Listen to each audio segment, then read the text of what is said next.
Hey, everybody, and welcome back to the IBO podcast. And this is episode 33. And the title for today is Pretty Privilege and Beyond.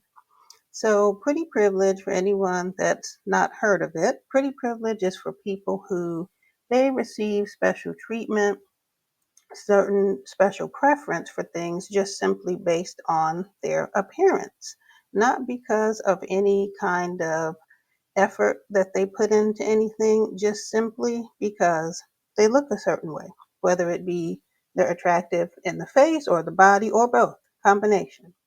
And pretty privilege not only affects or pertains to women, but also this pertains to men as well. Okay, men can fit this mold as well, and we'll get into that later.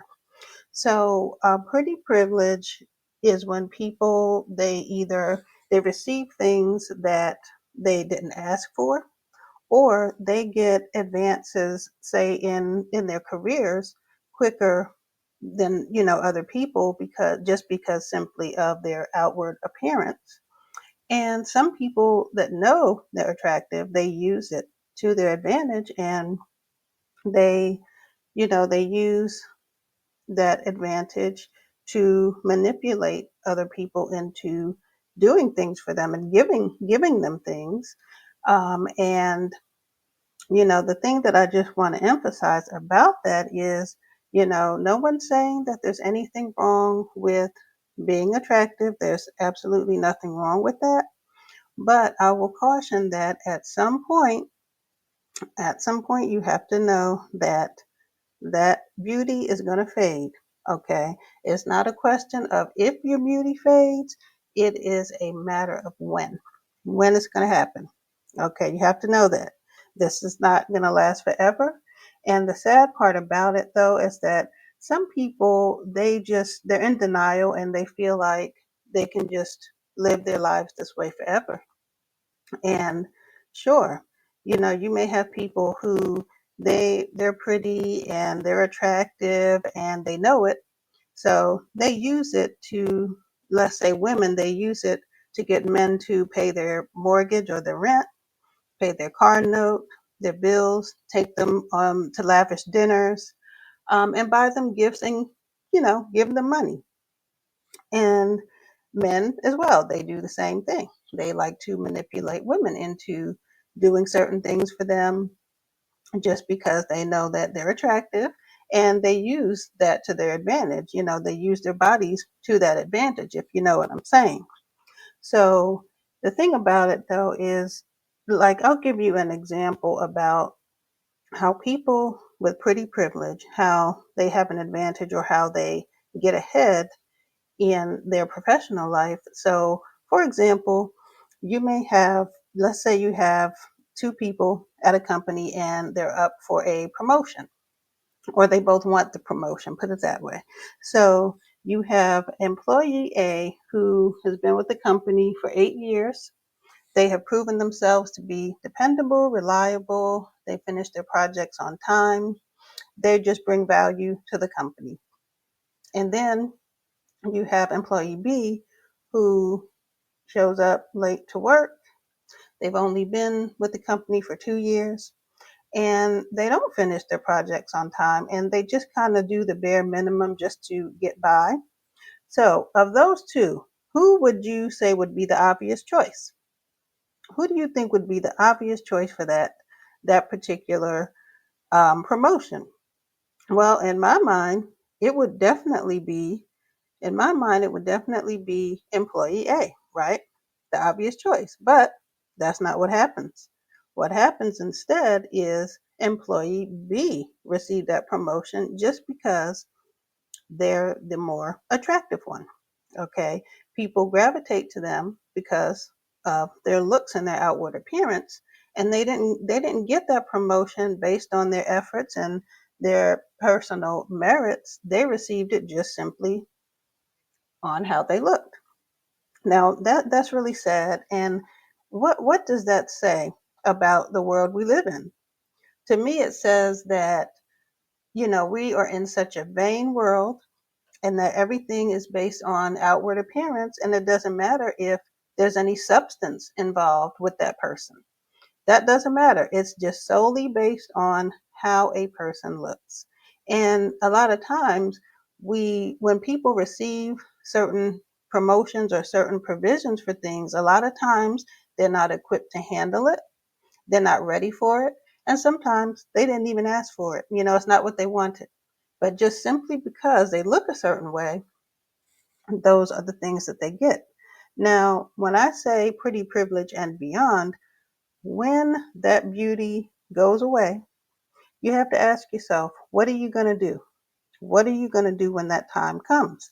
Because it is going to come. Just prepare yourself for that. So you just think, do you actually have any actionable life skills?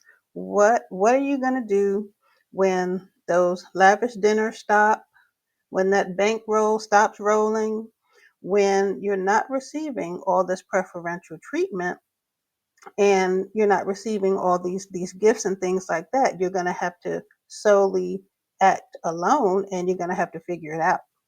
Are you ready for that? What are you going to do? Are you going to be able to handle it? So one thing I will say is that if you're someone who you don't like to cook, for example, learn how to cook. Take a cooking class.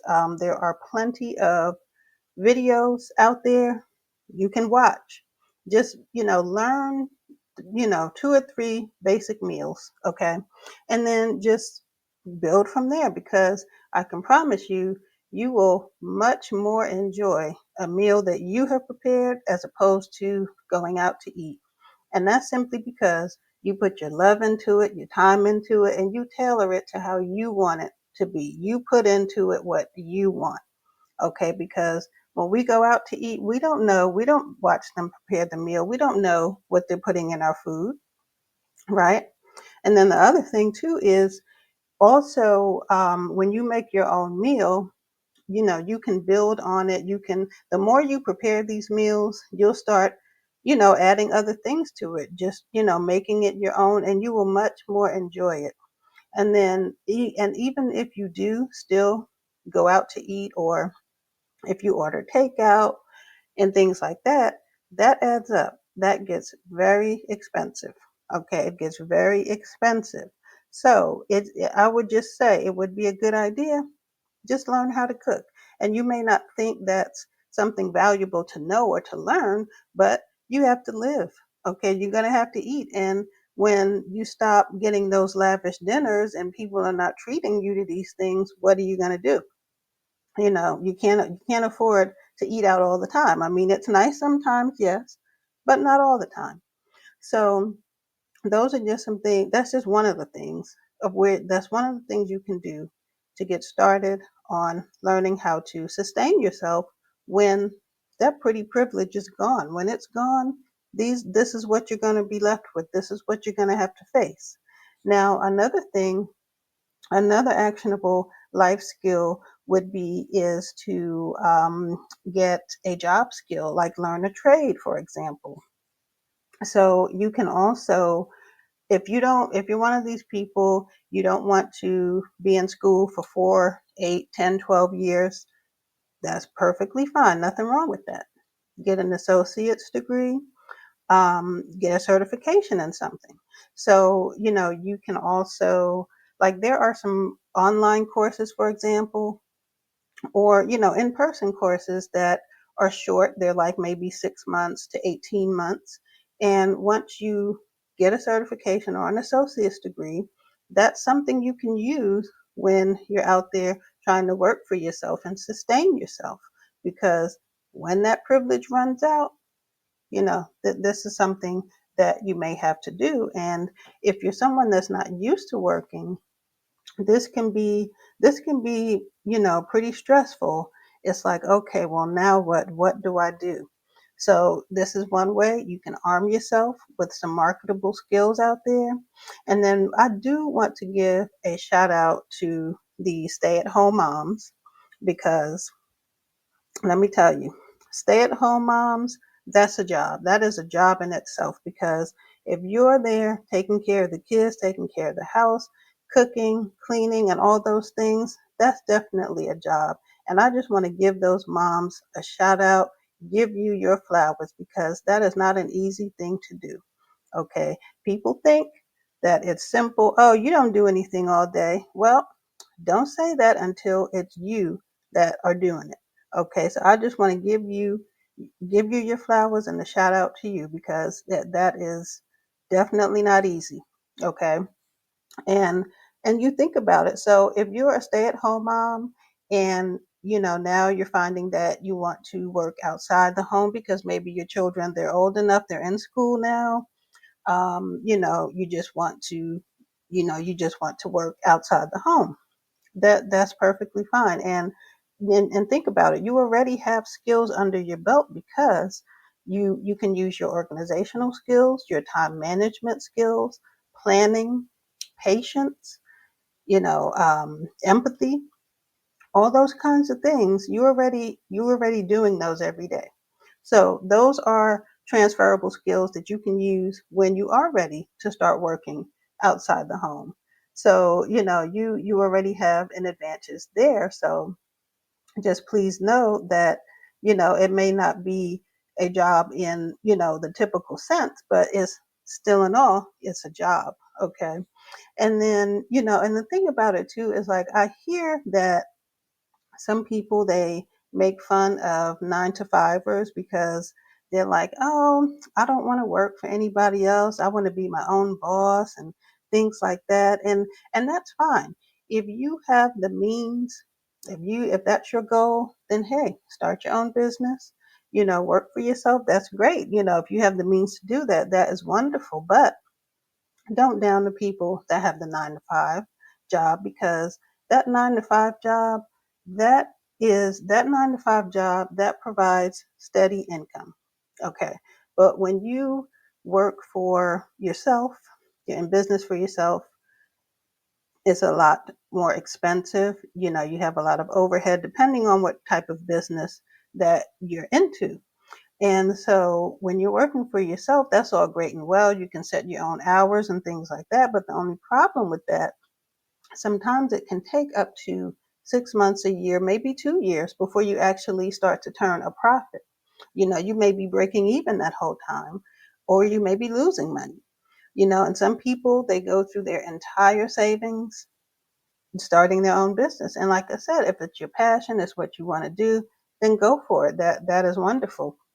But please, by no means, don't, dismiss people that are working their 9 to 5, because, again, that provides steady income. But when you're in business for yourself, you may have to wait months and months before you ever see any money in your pocket.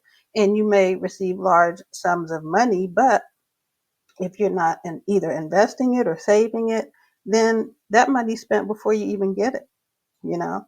But anyway, so when that when that pretty privilege runs out, you have to, it's the time when you're going to have to learn to accept the word no. Okay. Because when you start asking people, to do things for you or to buy things for you, eventually they're going to start saying no, because guess what? That privilege has run its course. That privilege is gone. And now you're looking in the mirror like, wow, what am I going to do now?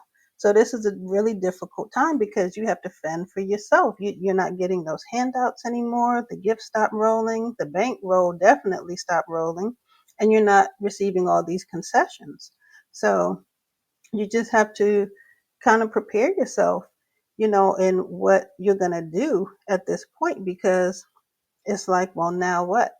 And especially for the people who, they use their physical prowess, I'll put it that way, for all these gifts and other things that they've gotten all these years. Now you're all used up, and what do you have now? What do you have now? So I just want those people to know that that pretty privilege, yeah, sure. It's great while it lasts, but it's not going to last forever. And you just have to prepare yourself for the real world when it ends. And again, it's not if it's going to end. That beauty is definitely going to fade. And all those concessions and all those preferences that you received, and gotten big increases in your wages over other people that have actually put in the work, and you receive promotions and you get ahead a lot faster than others, at some point that's going to run out and you're going to have to start applying yourself. You're going to have to actually put in some work, whether that be in relationships, socially, professionally. At some point, you have to prepare and be ready to actually apply yourself, to actually earn some of these things that you're receiving. That's the main thing. I mean, people get to the point where it happens to them so often and they have things so easy, they figure they're supposed to receive certain things. They don't have to do anything. I mean, and how crazy is that? But anyway, it does happen.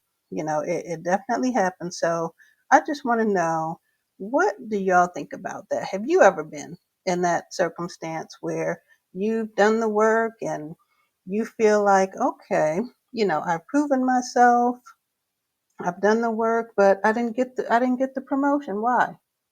Or are you someone who you use your pretty privilege to get ahead, and you feel like you're giving away certain things, and now that that beauty's gone, you're left feeling like, wow, what do I have to show for all these years that I've been doing this? Have you, witnessed this type of situation where there's someone that's always receiving preferential treatment, but they're not really putting in any work? So leave a comment. Let me know what you think about it.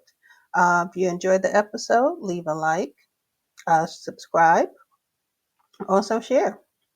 I really, really appreciate being here with all of you. I appreciate your time listening to this episode, and stay tuned. I will be back with more. And before I go, I just want to say that my apologies for taking so long to come back with another episode. I try to come back every 5 to 7 days, but it's been a lot longer than that. So my apologies. But I promise I will be back soon with some more. So until next time, thank you for tuning in to episode 33, Pretty Privilege and Beyond. And until next time, stay well and be blessed.